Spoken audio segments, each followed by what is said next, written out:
নমস্কাৰ আপোনালোকে সকলোৱে ফেচবুকত পাই আছে কলিকতাত যেটো ঘটনা সংঘটিত হৈ গ'ল এজনী 31 বছৰীয়া চিকিৎসকৰ লগত ঘটনাটো শুনিলে গানো শিউৰি উঠে আৰু এতিয়া ফেচবুকত গোটেই ঘটনাটো ছোৱালীজনী সকলোখিনি দেখা গৈছে ছোৱালীজনী গোটেই দেহটো কামুৰি ডিঙিত টিপা মাৰি ধৰি তেওঁ চশমা টুকুৰা ভাঙি পেলাই চকুত সোমাই তেজ বিঙি উঠিছে ভৰি নখবোৰ আঙুলি নখবোৰ ছিগি দিয়া গৈছে ইমান বেয়াকৈ অত্যাচাৰ কৰি ইমান ছোৱালীজনীক মৃত্যুমুখলৈ ঠেলি দিলে বহুত দুখ লাগিছে আৰু তেওঁৰ মাথাটো ৱালত মাৰি দিয়া গৈছে বহুতো দুখ লাগিছে এনেকুৱা নপিশাচ থাকিব পাৰেনে বাৰু এনেকুৱা নপিশাচক ভগৱানে পৃথিৱীত কিয় জন্ম দিয়ে জন্মৰ পিছতে সিহঁতক মাৰিয়ে পেলাব লাগিছিল আজি সেই নপিশাচে আজি সেই চিকিৎসকগৰাকীৰ লগত যিখিনি ঘটনা কৰিলে আজি সেই চিকিৎসকগৰাকীয়ে দিন ৰাতি কষ্ট কৰি এজন ৰোগীক বচাবলৈ কিমান চেষ্টা কৰে আৰু সেই নিশা 3 বজাত তেওঁ ডিউটি কৰি আহি অকণ জিৰণি ল'ম বুলি আহিছিল তাৰপিছত তেওঁৰ লগত হ'ল ভাবিব নোৱাৰা এটা ঘটনা আৰু সেই নপিশাচক যোনকেইজন মানুহে সহায় কৰিছিল সিহঁতৰ মানৱতা একেবাৰে নাই সিহঁতৰ জ্ঞান শূন্য আৰু যিগৰাকী সহপাঠী চিকিৎসকে তেওঁলোকক সহায় কৰিছিল তাইতো এজনী নাই আজি সেইগৰাকী চিকিৎসক যেতিয়া তেওঁ বাচিবলৈ তেওঁ চিঞৰ বাখৰ তেওঁ বিষত তেওঁ ছটফটাই আছিল তেতিয়া সেইজনী যিজনে সহায় কৰিছিল তাইৰ মনটো অকণো বেয়া লগা নাছিল তাইতো এগৰাকী নাৰী আছিল বহুতো দুখ লাগিছে এনেকুৱা যাতে কাৰো লগত নহওক জীয়াই 118 টাকা মোৰ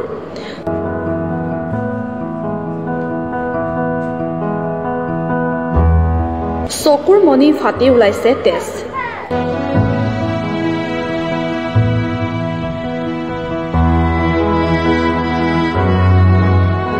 দুয়োখন ভৰি ওলোটাকৈ মুচৰি দিয়া হ'ল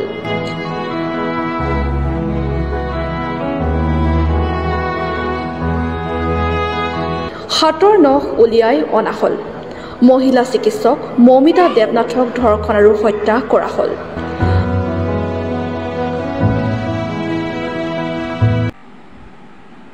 আজি দেখি আছোঁ ফেচবুকত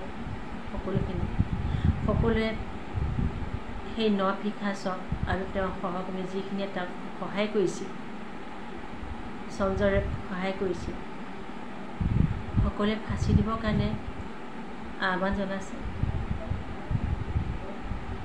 তেওঁক ফাঁচি দিয়াৰ পিছত সেই সকলোখিনিক ফাঁচি দিয়াৰ পিছত জানো আমাৰ দেশখন সুৰক্ষিত হ'ব নাৰীসকল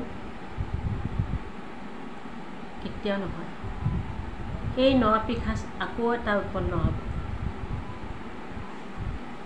সেই নপিশাচসকলক এনেকুৱা উচিত শাস্তি দিব লাগে সিহঁতক দুইখন হাত কাটি চকুৱে উলিয়াই সিহঁতক নপুংসক কৰিব লাগে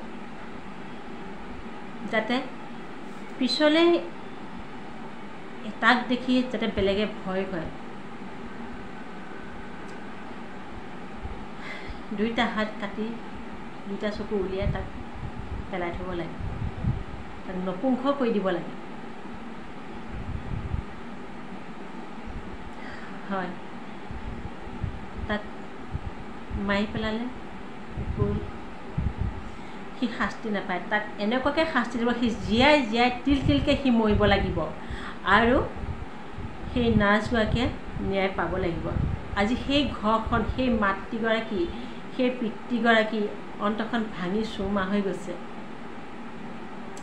আজি সৰুৰ পৰা ডাঙৰ দীঘল কৰি পঢ়া শুনা কৰি তেওঁক ডক্টৰী পঢ়াই তেওঁক ৰাইজক সেৱা কৰাবলৈ তেওঁক পঠাইছিল।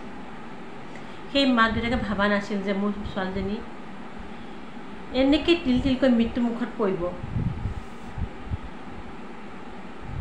সঁচা ভাবিলে বহুত দুখ লাগে। আজি আমাৰ এই দেশখনত নাৰী কেতিয়াও সুৰক্ষিত নহয়। সকলোৱে কমেণ্ট কৰক যে তেওঁক কি শাস্তি দিয়া যায় যাতে সেই ঘৰখনে ন্যায় পায়। বহুত দুখ লাগিছে, ক'বলৈ ভাষা নাইকিয়া হৈছে, মোৰ নিজৰ বহুত দুখ লাগিছে। আজি আপোনাৰ ছোৱালীজনীক বা মোৰ ছোৱালীজনীক আপুনি কেনেকৈ অকলে এৰি দিব? কি সাহসত অকলে এৰি দিব?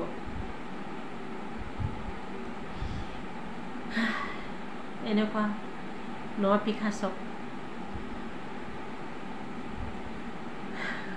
ভুল জেং নেমু টেঙা জেঙৰ সৈতে সিহঁতক খুৱাব লাগে, যাতে তাই যেনেকৈ চিঞৰি চিঞৰি মৃত্যুমুখলৈ সিহঁতে পঠাইছিল আৰু সিহঁতকো তেনেকেই যাতে সিহঁতেও চিঞৰি চিঞৰি মৃত্যুমুখত পৰিব পাৰে।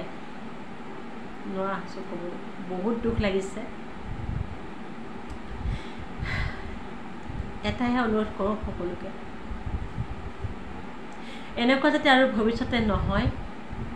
সকলোৱে সতৰ্ক হওক আৰু নিজৰ অধিকাৰ সাব্যস্ত কৰক।